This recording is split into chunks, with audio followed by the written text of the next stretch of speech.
everybody. I know all of you might be hungry, but you can feed yourself with what is being offered. Stomach can be managed after this, or there is one more after this. One more, so you have to be patient. I have a question for some of you before I start saying what I want to say. How many of you look after elder parents? Very good. How many of you are young, not married, about to get married?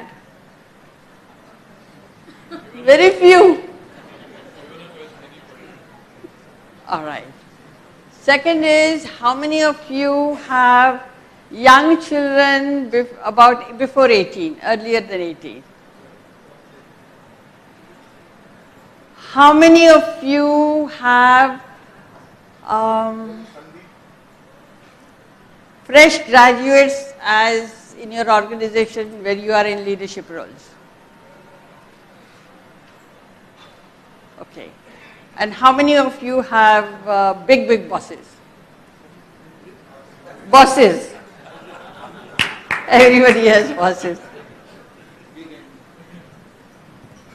I'm asking you all this to see, I was wondering what to talk because I come here every year, make presentations, and I don't like to repeat myself because I get bored with myself if I say the same things. So I'm going to share with you some of the very basic research that I'm doing and I have been doing for the last 45 years since I have been in this profession.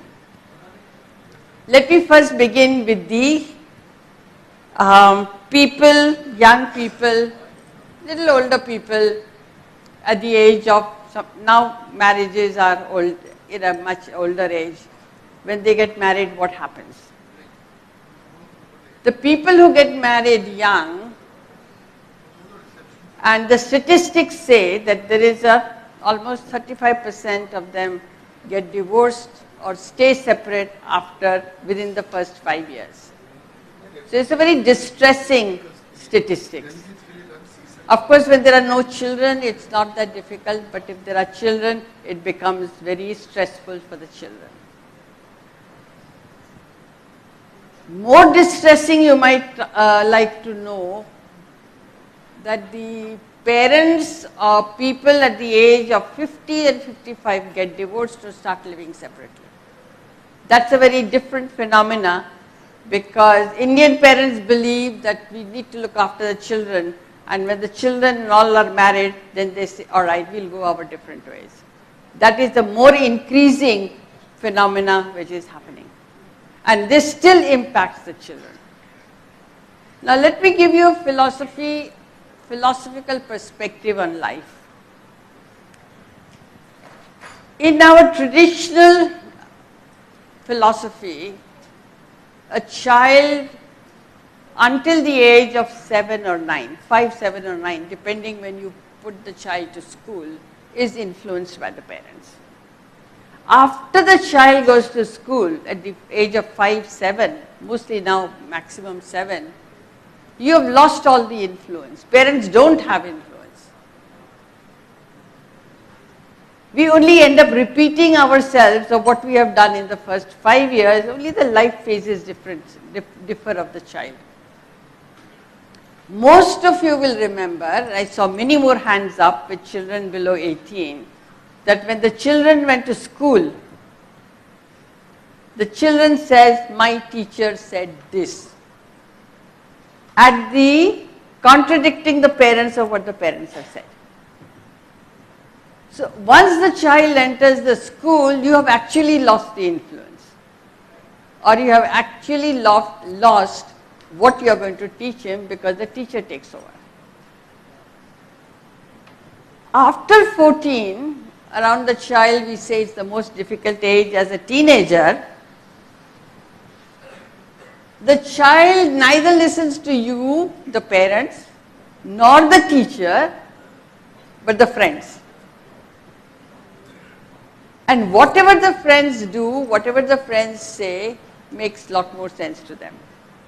So if you have a young 13, 14 or 18-year-old coming to a college, the parents want to put the child into the best of the college, the child will go to the college the friends are going. Not what is best for him or her, not what is good for him or her, not to his liking or her liking, but to the college the friends are going. So let me talk a little bit about the first 7 years, then connect it to how it adds up to leadership. Today what is happening, the parents really don't look after the child until 7.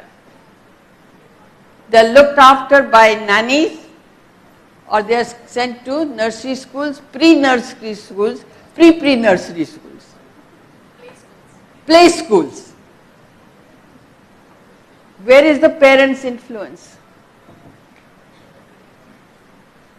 So the child is growing up just like the parents, going to work and the child is going to school. So they are out of the homes. By the time the child really starts going to school, and today's education is being debated very heavily on what education is all about. We've lost the process of learning, we are saying what education is all about. In the education system, if the teacher does not inspire you, if the teacher does not create a learning environment, and when I ask my students, for many, many years I have been asking, how many teachers do you remember?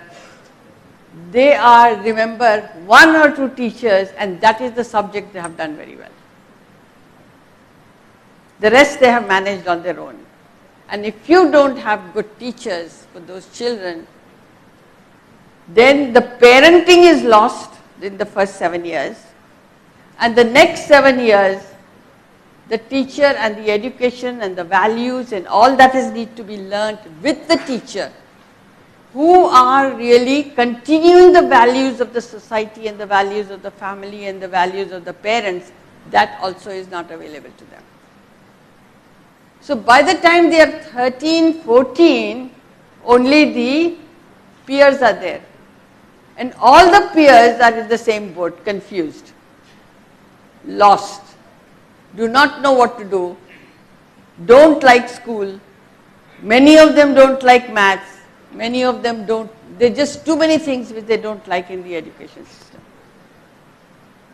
So they go through the high school, etc., and they are 21, 22, and these are the young men and women who land up in your organizations.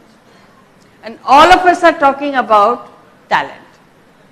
All of us are talking about attrition. All of us are talking about what to do with these young men and women who enter the organization and they are not, what is the word in the industry, employable. They are not employable. How are they going to be employable? One, they don't have a discipline. And what do the parents of today do? And when I saw your hands up looking after elderly parents, I'm sure you are saying, we look after our parents, but we will look after ourselves. Isn't that correct? Yes. Most of us are saying, not because your kids don't want to look after you, they are not with you. And everybody says, my son says, Ma, I am only a phone call away. But phone call away from where? In the US. So I said, yes, better, but if I have to die, the death is not going to say, let your son come and I'll wait for you.